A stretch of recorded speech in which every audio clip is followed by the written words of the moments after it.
ସମ୍ବରାସୁର ଯୁଦ୍ଧରେ ମୁଁ ତାଙ୍କୁ ସାହାଯ୍ୟ ହିଁ କରିଥିଲି। ଆଉ ମତେ ସେ ଦୁଇଟି ବର ଦେଇଥିଲେ। ସେ ବର ଦୁଇଟି ତାଙ୍କ ପାଖରେ ଏପର୍ଯ୍ୟନ୍ତ ବି ଅଛି। ମୁଁ ନିଶ୍ଚିନ୍ତ କଳେ ବଳେ କୌଶଳେ ସେ ବର ଦୁଇଟି ମୁଁ ତାଙ୍କ ଠାରୁ ମାଗି ନେବି। ସେ ବର ଦୁଇଟି ହେଉଛି ରାତ୍ର ପାଇ ରାମ ବନବାସ ଯିବ ଆଉ ଅଯୋଧ୍ୟା କଟକରେ ଭରତ ହେବ ରାଜା। ବର୍ଷେ ନୁହେଁ 2 ବର୍ଷ ନୁହେଁ 14 ବର୍ଷ ରାମଚନ୍ଦ୍ର ଅଯୋଧ୍ୟାକୁ ଯିବ।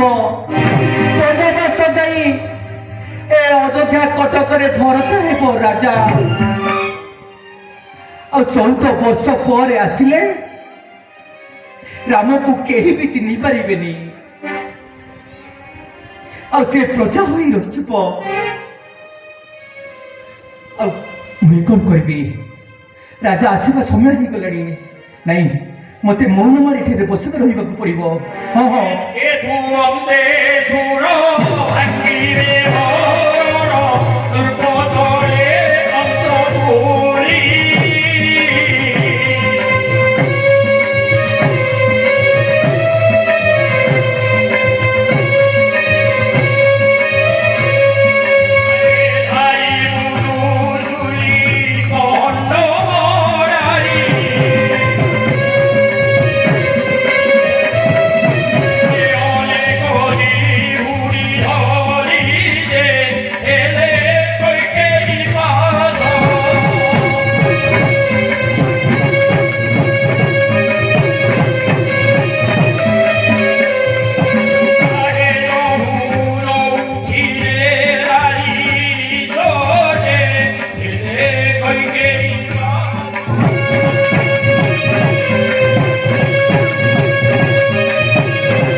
प्रिय कैकेयी तुम्हें कौन जान आसंता काली शुभ मुहूर्त रात्र पाइबा पूर्वर एक कथा शुणी तुमको खुशी लगी निश्चय। मो पुत्र राम जन्म हवा ठारू आज पर्यंत जहाँ को तुम्हें मो ठारू बेसी भल पाओ खेणेक मात्र अंतर हेले तुम्हें तुम्हें तो कोल कर खेणेक मात्र तुम पाखु छाड़ी दियो ना। से राम रात्र पाइबा पूर्वर मो परिवर्ते अयोध्या राज सिंहासन रे राजा रूपे अभिषिक्त हेबो। एक कथा जानी मध्य नतमस्तक होई मुख को मय करी काहीकि बसी रहिछ। आस कैकेयी गोटे नुह दुईटी नुह तीनोटी नुह 750 रानी मध्य तुम्हें होच मोर श्रेष्ठ प्रिय रानी। ए कथा मु कौनसी रानी की न जणेबा पूर्वर मु जानिछि मोर पुत्र राम को बेसी भल पाउथिबा रानी से होछंती प्रिय सखी मोर कैकेयी। हे कैकेयी काहीकि नतमस्तक में बसी रहिछ काहीकि मो कथा को कर्णपात करुछ वो कैकेयी उठ राजा बोले बंधु आसो आसो के एले कैकेयी बासो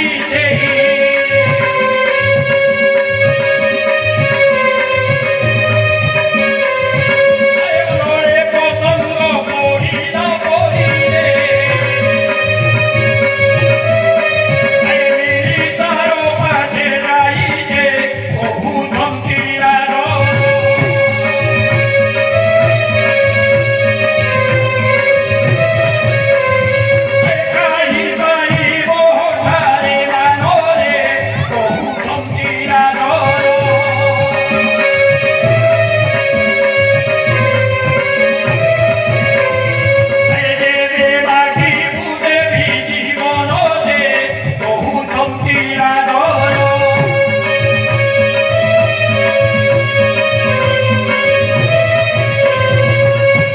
কইকেয়ী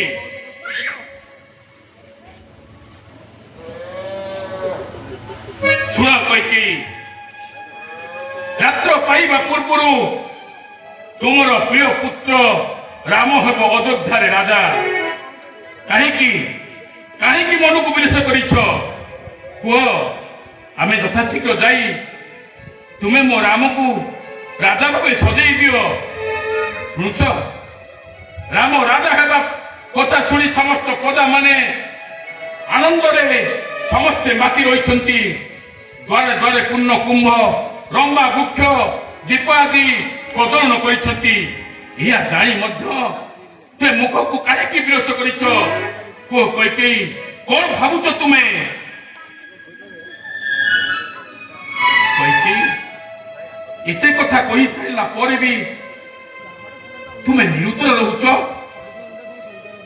କଣ ଅଛି ତୋ ମନରେ କୁହ କଇକେୟୀ? ଆଜି ଭଳି ଶୁଭ ମୁହୂର୍ତ୍ତରେ ଏ ସୂର୍ଯ୍ୟ ବଂଶର ସତ୍ୟ ସନ୍ଧ ରାଜା ଦଶରଥ ତୁମକୁ ସତ୍ୟ ସତ୍ୟ ଥିବାର ସତ୍ୟ କରି କହୁଛି, ମୋ ପୁଅ ରାମ ହେବ ଅଯୋଧ୍ୟାରେ ରାଜା।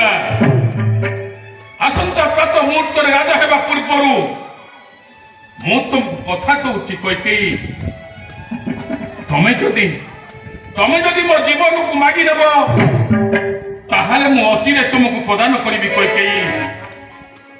କୁହ, ଏହା କଣ ସତ୍ୟ କହୁଛ ରାଜ ତୁମେ? ମୁଁ ଜୀବନ ମାଗେ ନା। କଇକେୟୀ ତାହେଲେ କଣ ମାଗୁଛ? ମୁଁ ଯାହା ମାଗିବି ଆପଣ ତୁମେ ଦେଇପାରିବ ତ? ଦେଇପାରିବି କଇକେୟୀ। ତୁମେ ଜାଣିଛ ରଘୁକୁଲ ରୀତି ସଦା ଚଲି ଆଇ ପ୍ରାୟ ନ ଯାଇ ପର ଭଚନ ନ ଯାଇ। ଏ ସତ୍ୟ ସନ୍ଧ ବଂଶ ସୂର୍ଯ୍ୟ ବଂଶରେ ସମସ୍ତ ରାଜା ମାନେ ପୂର୍ବ ପୁରୁଷ ମାନେ ସତ୍ୟ କରି ଏ ସଂସାର ମଧ୍ୟରେ କୀର୍ତ୍ତି ସ୍ତମ୍ଭ ପାଲଟି ଯାଇଛନ୍ତି। ଆଉ ଆଜି ଭଳି ପବିତ୍ର ଏ ଶୁଭ ମୁହୂର୍ତ୍ତରେ ପୁଣି ମୋ ପୁଅ ରାମ ରାଜା ହେବ, ଏଇଭଳି ଖୁସି ମନରେ ତମେ ଯାହା ମାଗିବ ମୁଁ ତାହା ଦେବି। ବରଂ ଯଦି ପାରୁଛ ଏ ରାଜା ଦଶରଥ ତା ଜୀବନକୁ ବି ଦେଇପାରେ। କୁହ କଇକେୟୀ କଣ ମାଗୁଛ ମାଗ? ରାଜା ଯଦି ଆପଣ ସେ ପଦରୁ ହଟିଯିବେ ତାହେଲେ ମୋ ଆଶା କିଏ ବି ପୂର୍ଣ୍ଣ କରିବ? ତୁମ ଆଶା? ତୁମେ ଯାହାକୁ ବେଶୀ ଭଲ ପାଉଛ, ଜନ୍ମ କରିଛ ଭକ୍ତକୁ, କିନ୍ତୁ ପାଳନ କରୁଛ ରାମକୁ। କୌଶଲ୍ୟା ରାଣୀ ଜନ୍ମ କରିଦେଇଛନ୍ତି ସିନା, କିନ୍ତୁ ରାମକୁ ଛୋଟରୁ ବଡ କରିଛ ତମେ, ଅଧିକ ସ୍ନେହ ଦେଇଛ ତମେ। ସେ ପୁଣି ରାଜା ହେବ। ହଁ ସ୍ୱାମୀ, ତୁମେ ଯେଉଁ ବର ମତେ ଦୁଇଟି ଦେଇଥିଲ ଆଜି ଆପଣଙ୍କୁ ତାହା ଦବାକୁ ପଡିବ। ନିଶ୍ଚୟ ଦେବି। ମୁଁ ପରା କହିଲି ଏ ଖୁସି ଅବସରରେ ମୋ ପୁଅ ରାମ ରାଜା ହେବ ଅଯୋଧ୍ୟା ପ୍ରଦେଶରେ, ପୁଣି ମୁଁ ତୁମକୁ ବର ଦେବିନି? ଏବେ ବି ସତ୍ୟ ସତ୍ୟ ଥିବାର ସତ୍ୟ କରି କହୁଛି, ତୁମେ ଯାହା ମାଗିବ ମୁଁ ତୁମକୁ ଅଚିରେ ପ୍ରଦାନ କରିବି। ତାହେଲେ ଆସ ଏଠାରେ ବସ, ମୁଁ ସମସ୍ତ ପୁତ୍ରକ ବୁଝେଇ କହିବି। କୁହ କଇକେୟୀ ଆସ। ଯାହା ମୁଁ ମାଗିବି ନିଜେ ଦେବା ହେବେ ଶୁଣି ନୃପ କରେ ସତ୍ୟ।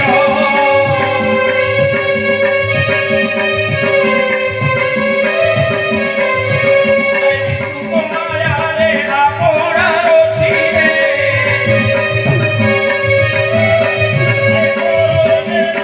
କାଗଜରେ ରଥର ଥରରେ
ଟିକେ ମନେ ପକାନ୍ତୁ ସ୍ୱାମୀ।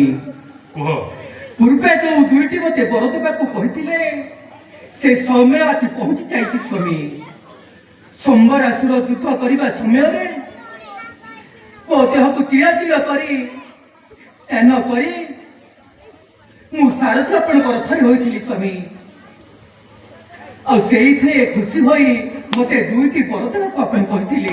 ମନେ ପଡି ଯାଉଛି ସେଇ ଅତୀତର କଥା। ଆଉ ସେ ଦୁଇଟି କଣ ବର ଜାଣିଛନ୍ତି ସ୍ୱାମୀ? ଜାଣିଛି କୈକେୟୀ। ଅତୀତରେ ଦେବକଣ୍ଟକ ସମ୍ବରାସୁର ଦେବତା ମାନଙ୍କୁ ଯୁଦ୍ଧରେ ପରାସ୍ତ କରି ଇନ୍ଦ୍ରର ରାଜଗାଦିକି ଛଡାଇ ନେଉଥିଲା ବେଳେ ଇନ୍ଦ୍ରଙ୍କର ସ୍ମରଣ ପତ୍ରକେ ମର୍ତ୍ତ୍ୟପୁର ନିବାସୀ ଏକମାତ୍ର ରାଜା ଦଶରଥ ଅଯୋଧ୍ୟାର ରାଜା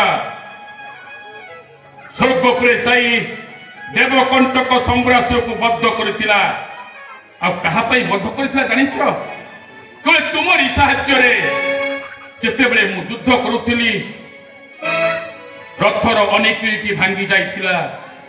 ରଥ ଚଳେଇବା ମୋ ପକ୍ଷେ କଷ୍ଟସାଧ୍ୟ ଥିଲା, କିନ୍ତୁ ଲୁକାୟିତ ଭାବେ ନିଜ ଦୁଃଖକୁ ମନ ଭିତରେ ରଖି ନିଜ କଷ୍ଟକୁ ମନ ଭିତରେ ରଖି ନିଜର ଅଙ୍ଗୁଳିକି ଅନିକଳି କରି ରଥକୁ ତମେ ସାଥି ହେଇଥିଲ।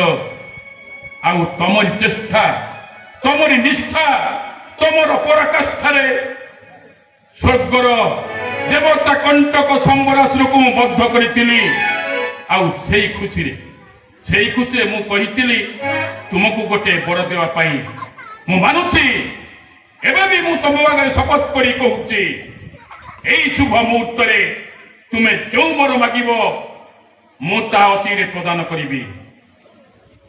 ଠିକ ଅଛି, ମତେ ସେ ଦୁଇଟି ବର ଆଜି ଦରକାର। ସେ କଣ ଜାଣିଛନ୍ତି ସ୍ୱାମୀ? ତୁମେ ସତ୍ୟ କରିଛ, ସେଥିରେ କେବେ ବି ହେଲେ ନିବୃତ୍ତି ଆସିବନି ସ୍ୱାମୀ। ହେଲେ କୁମାର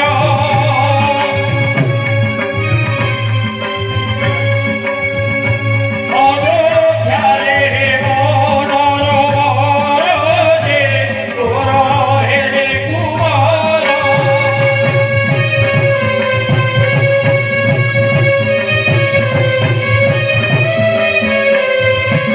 ଆଏ ସେ କଥା କି ଗଲାଣି ପାଥର ଯେ ତୋର ହେଲେ କୁମାର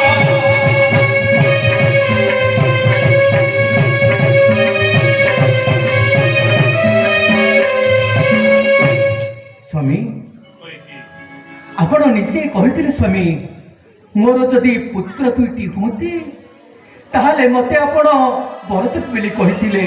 ସେ କଥାକୁ ଆପଣ କଣ ଭୁଲି ଯାଇଛନ୍ତି ସ୍ୱାମୀ? ଟିକେ ମନେ ପକାନ୍ତୁ ସ୍ୱାମୀ, ସେ ସମୟ ଆଜି ପହଞ୍ଚି ଯାଇଛି। ଆଉ ସେ ସମୟ ପହଞ୍ଚିବା ପୂର୍ବରୁ ମୁଁ ଆପଣଙ୍କୁ ଟିକେ ମନେ ପକେଇଥିଲି ସ୍ୱାମୀ। କଣ କହିବାକୁ ଚାହୁଁ କୈକେୟୀ? କୁହ। ତମେ କହିଥିଲ ମୋର ପୁତ୍ର ହେଲେ ଏ ଅଯୋଧ୍ୟା କଟକରେ ତାକୁ ରାଜା କରିବ ବୋଲି ନା? କୈକେୟୀ, ଗୋଟିଏ ବର ହଉଛି ମୋ ପୁଅ ଅଯୋଧ୍ୟାରେ ରାଜା ହେବ, କୈକେୟୀ, ଆଉ ଗୋଟିଏ କୈକେୟୀ, ଉଡ଼ି ଯାଚି ମୋରେ କହିଲ ଥାମୁରେ ମାଗିଲା କାଳରେ ଦେବି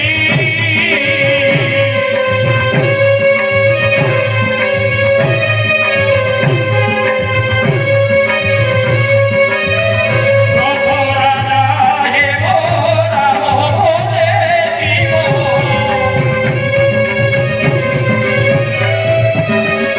ଏବେ ମୁଜି ମୋର କିରି ଯେ ବାର ବେନି ବରଷ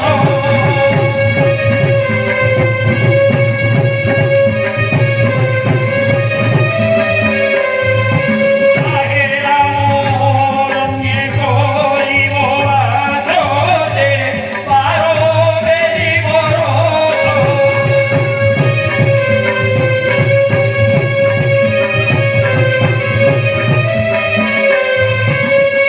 କୁହ କୈକେୟୀ। ମନ ଭିତରେ ସନ୍ଦେହ ନ ରଖି, ମନ ଭିତରେ କିଛି ଗୁପ୍ତ କଥା ନ ରଖି ମୁଁ ଏବେ ବି ତୁମକୁ ସତ୍ୟ ସତ୍ୟ ଥିବାର ସତ୍ୟ କରି କହୁଛି, ଆଜି ଭଳି ପବିତ୍ର ଶୁଭ ଦିନରେ ତୁମର ଅତି ପ୍ରିୟ ପୁତ୍ର ଏ ଅଯୋଧ୍ୟା କଟକରେ ରାଜା ହେବ ସେଇ ଖୁସି ମୁହୂର୍ତ୍ତରେ ମୁଁ ତୁମକୁ ସତ୍ୟ ସତ୍ୟ କିବାର ସତ୍ୟ କରି କହୁଛି ତମେ ଦୁଇଟି ବର ଯାହା ମାଗିବ ମୁଁ ତା ଅଚିରେ ପ୍ରଦାନ କରିବି। କୁହ କୈକେୟୀ ମନରୁ ସୂଚନା ଛାଡ଼ି ମୋ ଆଗରେ ପରିପ୍ରକାଶ କର। हे सत्य सन्त वंशर दायिद କୈକେୟୀ से दुईटी बर कौन जानी କୈକେୟୀ सर्वे प्रथमे गोटे बर हूँ मो पुओ भरत ए अयोध्या कटक राजा हेब आ 14 वर्ष रामचंद्र परण्य बास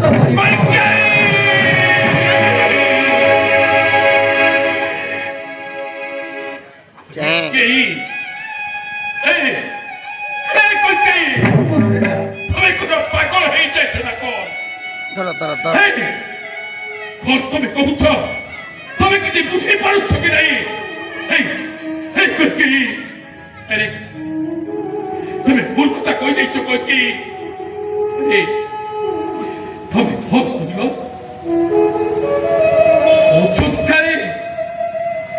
অযোধ্যারে তম পুত্র ভরত রাজা হেব ଆଉ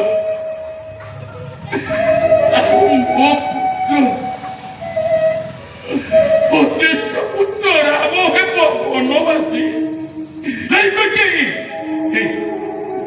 ମୁଁ ତମକୁ ହାତ ଧରୁଛି କୈକେୟୀ ମୁଁ ତମ ଗୋଡ଼ ଧରୁଛି କୈକେୟୀ।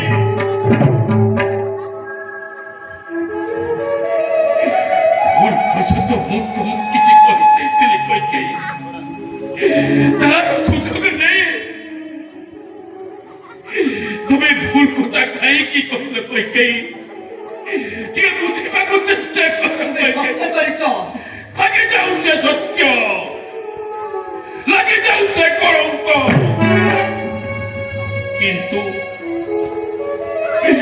কিন্তু ମୋ ପରା ଆମକୁ ମୋ ପାଖରୁ କେବେ ଛାଡ଼ି ଦେବେନି।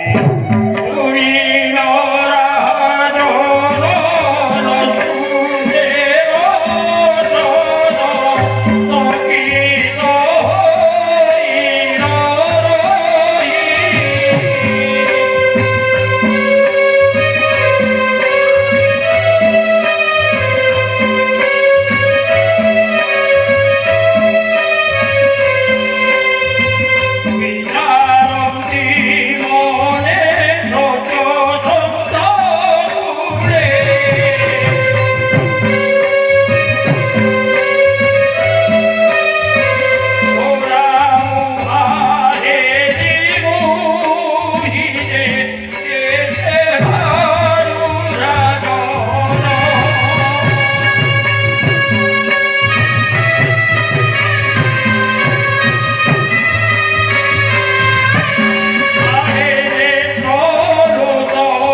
ମୁଁ ତମକୁ ହାତ ଯୋଡ଼ି ନିବେଦନ କରୁଛି କୈକେୟୀ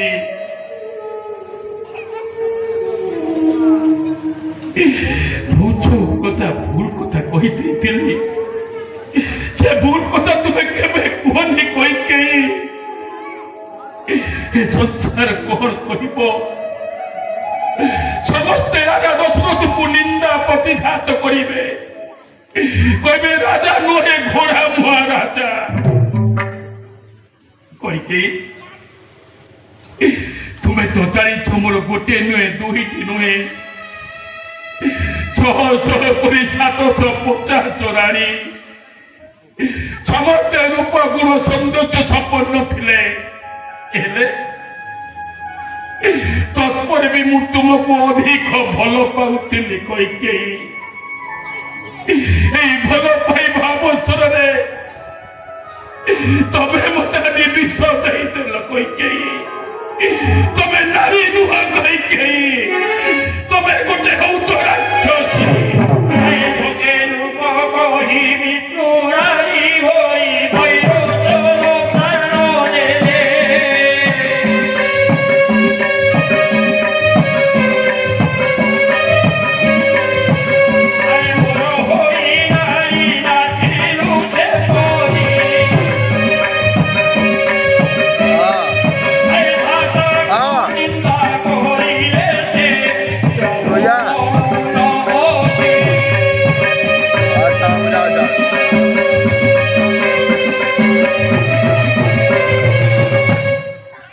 କୈକେୟୀ ତୁମର ସତ୍ୟକୁ ତମେ ଫେରେଇ ନିଅ କୈକେୟୀ ଟିକେ ବୁଝିବାକୁ ଚେଷ୍ଟା କର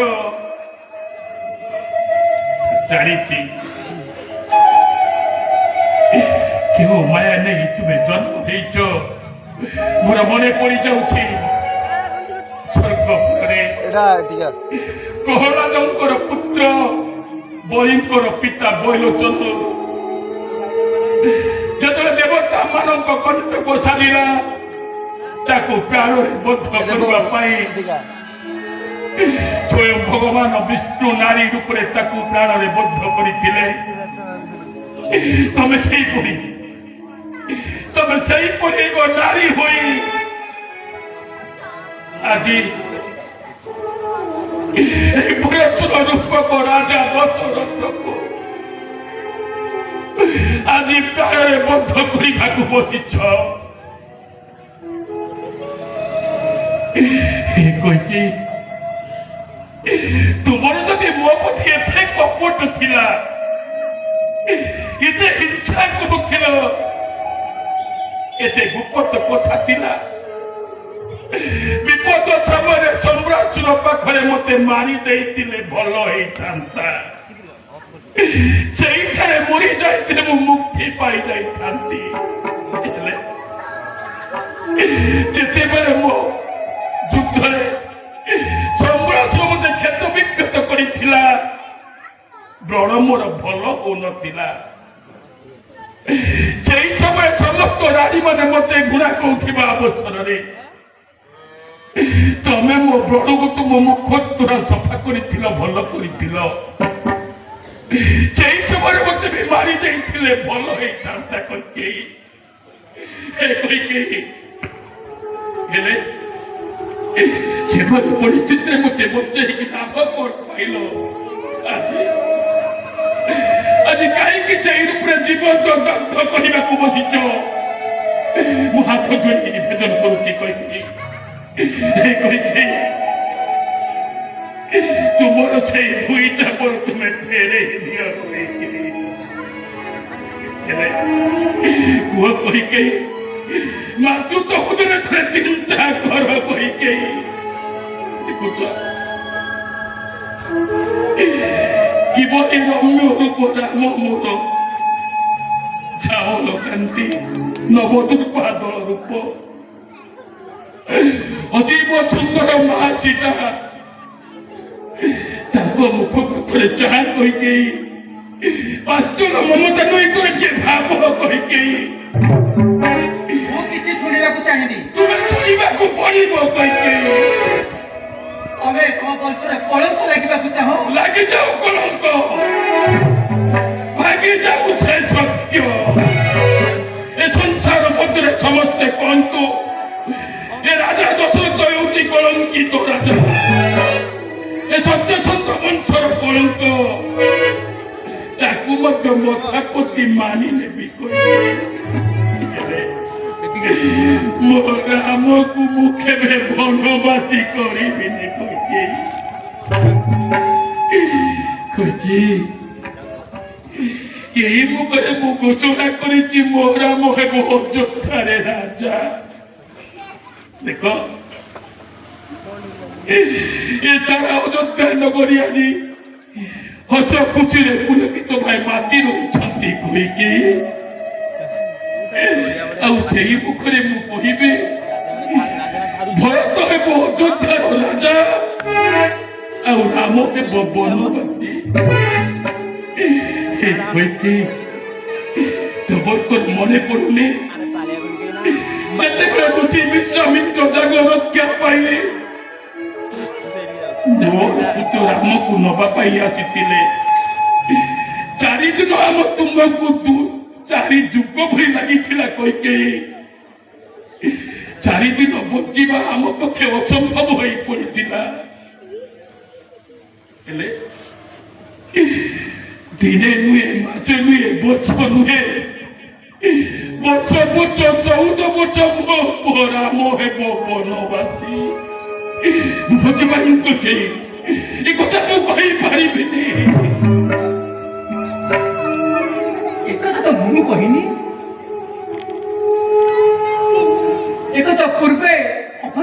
କହିଥିଲେ କହିକି ହଁ ରାଜା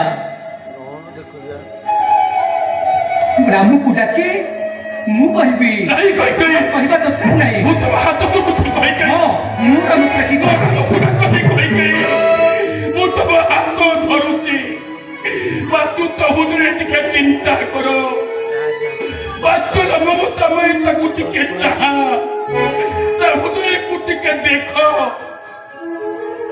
ଯେଉଁ ରାମ ପାଇଁ ଋଷସିଂହ ମୁନିଙ୍କର ଆଶୀର୍ବାଦରେ ମୁଁ ତାକୁ ପାଇଥିଲି ଏ ସଂସାର କହୁଥିଲା ଅପୁତ୍ରିକ ରାଜା ଦଶରଥ ବହୁ ଦୁଃଖ ମନରେ ଥିଲା ତାର ନଥିଲା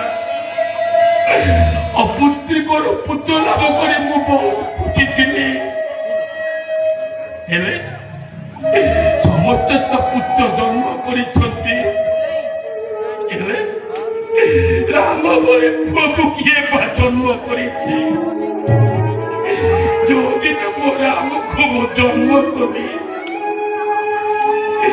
ସେଇଦିନ ମୋର ଲାଳନ ପାଳନ ଦାୟିତ୍ୱ ନେଲି ଆଉ ସେଇଦିନ ମତେ ରାମ ବ୍ୟତୀତ ସବୁ ଅନ୍ଧକାର ଲାଗୁଥିଲା एकमात्र आलोक लाଗୁଥିଲା ମୋ ରାମ ରାମ ମୋ ଜୀବନ ରାମ ମୋ ପ୍ରାଣ ରାମ ମୋ ନୟନ ରାମ ହିଁ ମୋ ସବୁ କିଛି ହେଲେ ମୁଁ ଜାଣିଛି ସ୍ୱାମୀ ଆପଣ ରାମକୁ ସେ କଥାଟା କହିପାରିବେନି ଆସ ତୁମେ ଏଇ ସିଂହାସନରେ ବସ ଏଠି ମୋର ନାରୀ ହୋଇ ନାଚିଲୁ ସେ ହୋଇ ମୋର ଏଠି ତତେ ରାଜା କୁହେ ବୁଲିଥିଲେ ରାଜା ମୌନ